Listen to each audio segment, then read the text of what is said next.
Scam जो बार बार हो रहा है। एनटीए ने एजेंसी ने अपनी चालूपंथी दिखाई है। अगर आप 1 मिनट भी लेट हो रहे तो एनटीए वाले नहीं घुसने दे रहे आपकी एक गलती पे, बट उन्होंने हजारों गलतियां कर। भैया हाथ जोड़ के रिक्वेस्ट है आपसे कि साथ आओ, यूनाइट हो, जो भी ये इनजस्टिस हो रहा है उसके खिलाफ। आपने ना बहुत सारे स्कैम्स का नाम सुना होगा, 2G, कभी नीरव मोदी, कभी ये कभी वो। उससे बहुत सारे ऐसा है कि अफेक्टेड होते हैं हर लोग, और उसके ऊपर एक्शंस भी होता है, कभी काला धन लेके आओ, कभी ये करो, कभी वो करो। बट कुछ ऐसा है स्कैम जो बार बार हो रहा है। साल में हम पता नहीं कितनी बार नाम सुन लेते हैं, कभी यूपी, कभी बिहार, कभी हरियाणा, कभी ये कभी वो, बट एक्शन कुछ नहीं हो रहा उसके ऊपर। और आप तो अब ऐसा हो चुका है कि यार अगर कोई पेपर ढंग से हो जाए तो भरोसा नहीं होता कि ये ढंग से कैसे हो गया। अरे स्कैम का नाम नहीं आया। अभी रिसेंटली देख लो, यूपीपीसीएस, एआरओ, आरओ, या फिर अपना सीएसआईआर, एसओ, एएसओ, या और बहुत सारे, उसी की एक कड़ी में सीजीपीटीएम स्कैम। हाँ, अब उसके पेपर लीक हुआ है नहीं हुआ ये किसी को कुछ नहीं पता, और ना इस पे हम बोल सकते हैं कि पेपर लीक हुआ। बट एक चीज फॉर श्योर है कि एनटीए ने एजेंसी ने अपनी चालूपंथी दिखाई है, अपना लोगों को भ्रम में रखा है। 5 तारीख को एग्जाम ले भी लिया और 6 तारीख को उसका नोटिस दे रहे हैं, और उसके पीछे क्या लॉजिक दे रहे हैं, टेक्निकल ग्लिच था, ये था, वो था। भाई कहाँ लॉजिक है? टेक्निकल ग्लिच था, आप यार 6 दिन पहले नोटिस डाल लेते। अभी आप एक बात बताओ कि आपने 21 दिसंबर को एग्जाम लिया, लगभग 50 से 60 हजार लोगों का एग्जाम छूट गया। आपने जल्दबाजी में एग्जाम लिया, लोग आ पाए नहीं आ पाए, आपकी लगभग 50% भी अटेंडेंस नहीं थी प्रीलिम्स में, और 50-60 हजार लोगों का एग्जाम छुटा है। तो आपने उनके लिए रिकंडक्ट करवाया है क्या? नहीं करवाया। उसके बाद आप जल्दबाजी में ले रहे हो 25 जनवरी को, हजारों गलतियां कर रहे हो इसमें लेने के चक्कर में।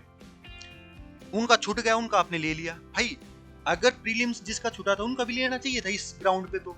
और फिर अगर 25 वालों का अगर आप 5 फरवरी को एग्जाम ले रहे हो और उनको बता रहे हो आप 2 फरवरी को कि भैया आपका 5 फरवरी को एग्जाम है, और वो भी ऐसे नहीं है कि आपने नोटिस वगैरह डाला हो, आप कॉल कर रहे हो या मेल वगैरह कर रहे हो। आधा तो ऐसे ही लगता है कि पता स्पैम मैसेज होगा, मतलब फालतू का होगा। ऐसे तो आज तक हुआ नहीं, और क्यों ही हमारे पास आएगा, क्यों ही हमें कोई एजेंसी हमें दोबारा चांस देगी। तो सबसे पहली बात तो ये है कि आप अपना 10 दिन में री एग्जाम ले रहे हो, ना कोई पब्लिक नोटिस है, नथिंग।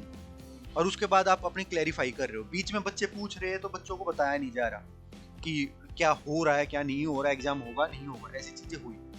उसके बाद अभी ये वीडियो बनाने का औचित्य ये है कि भैया जितने भी बच्चे बटे हुए हैं ना, कि कोई करवाने की उसमें इच्छुक है, कोई नहीं है, कोई ये बोल रहा है कि प्रीलिम्स ही करा दो, कोई ये बोल रहा है कि मेंस दोबारा से होना चाहिए, कोई ये बोल रहा है कि ये जैसा चल रहा है चलने दो, क्या पता ये कैंसिल ही कर दे वैकेंसी और फिर कभी आए ही ना।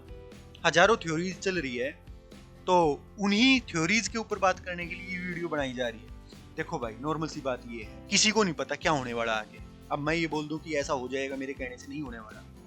बट ये जरूर है कि अगर हम कुछ नहीं करेंगे ना तो जरूर वो नहीं होने वाला जो होना चाहिए।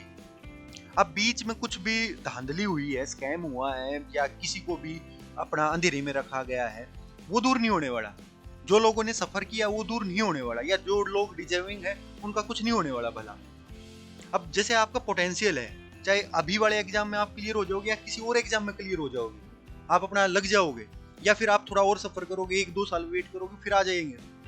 अगर आप मेहनती हो, आप अपना सेक्रीफाइस कर रहे हो, लगे हुए हो, तो कहीं ना कहीं कामयाब हो जाओगे। मेन चीज ये है कि इस एग्जाम में क्यों नहीं, आपने अपना हक है। एक नॉर्मल चीज बताओ, अगर आप 1 मिनट भी लेट हो रहे हो, यूट्यूब पे हजारों वीडियो पड़ी है जिसमें सेंटर के अंदर जाने के लिए लोग रो रहे हैं, मरे जा रहे हैं, बट एनटीए वाले नहीं घुसने दे रहे।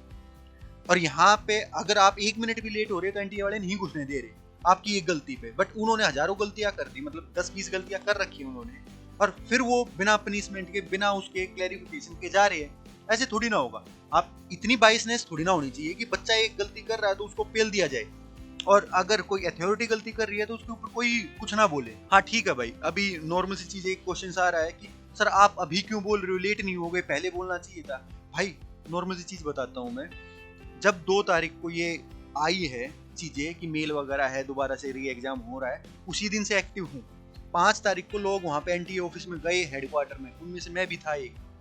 हमने हर लोगों से बात की वहाँ पे, जितनों से हो सकता था, एडवाइजर से, डिप्टी डायरेक्टर या डायरेक्टर मैम से, हर किसी से। कोई सॉल्यूशन नहीं मिला, उनको हम एप्लीकेशन दे के भी आए हैं, और से ये हमारी उस दिन की एप्लीकेशन है, ये 524160 इसका नंबर है, डाल देंगे आपका, और इवन टेलीग्राम वगैरह पे डाल रखी है। इसमें अगर आप देखोगे तो ये हम लोग थे सारे उसमें, ये मेरा ही नाम है, ये साइन और ये नाम है कि भाई उस दिन से भी एक्टिव है। इसमें हमने बोला है कि भैया 8 तारीख तक आप हमें बता दीजिए जैसा भी है, जो हमने रिक्वायरमेंट मांगी है ये आप अपना पूरा पढ़ सकते हो कि हमने क्या क्या पॉइंट्स की डिमांड की है। हमारे 9 पॉइंट्स थे जिनकी हमने डिमांड्स की है, बट आज तक हमें कुछ नहीं दिया है। एक नोटिस दिया गया 8 फरवरी तक ये हो गया। उसी बीच में जितने भी कोचिंग इंस्टीट्यूट थे जो इस एग्जाम से जुड़े हुए थे, उनके पास पर्सनली कॉल, मैसेज, मेल सब किया है, कोई रिप्लाई नहीं आया। तब जाके ये मजबूरी हुई है हमारी ये करना। हमारा कोचिंग इंस्टीट्यूट है ना, CGPTM का एग्जाम के बारे में कुछ कोचिंग देता है ना कुछ हमारा उससे कनेक्शन है।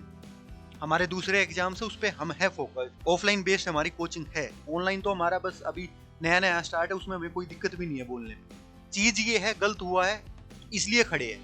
और एक चीज और बताता हूँ कि अभी लोगों को लग रहा है, बहुत सारे डाउट आए हैं कि सर आपका अच्छा नहीं हुआ होगा, या आप अपना मेन पेपर 1 का एग्जाम आया है उसमें अच्छा कुछ स्कोर नहीं हुआ होगा इसलिए रोने लग रहे हो, इसलिए ये बातें हो रही है। भाई नॉर्मल सी चीज है यार, कि एक बार मैं दिखाई देता हूँ आपको, ये कुछ स्कोर है मैथ्स और अपना रीजनिंग में 20 आउट ऑफ 20, और ये है आउट ऑफ 80 1.25 बन रहे हैं। 25 तारीख को एग्जाम दिया था ऑफकोर्स, और उसमें जब ये चेक योर रैंक IQ करके जो हमारा वो है उसमें जो बात होती है उसमें फर्स्ट ही रैंक दिखा रहा था उस टाइम पे। 2-3 दिन पहले चेक किया था तब की बात है। अब क्या दिखा रहा है, फर्स्ट दिखा रहा है क्या कोई और दिखा रहा है, I am not sure, but one among the toppers जरूर होगी। पर ये कोई बूस्टअप की और एरोगेंट की बात नहीं है भाई, जस्ट ये बता रहा हूँ यहाँ पे अच्छा किया ना, तो जो हमारा सेकंड पेपर है उसमें भी अच्छा ही किया है। इंटरव्यू कॉल भी लगभग श्योर है और सिलेक्शन भी लगभग श्योर है। चीज ये है गलत हुआ है। आज के टाइम पे मैं अपना रिस्क नहीं लेना चाहता कि सिलेक्शन हो रहा है या नहीं हो रहा, ये रिस्क नहीं लेना चाहता कि मेरी सीनियरिटी लिस्ट में क्या नाम आएगा। मेरे को फर्क नहीं पड़ता कि मेरा लिस्ट में नाम हो, इंटरव्यू लिस्ट में नाम हो, कुछ हो, बट ये पता हो कि मेरा पोटेंशियल जस्टिफाई हो पाया या नहीं हो पाया।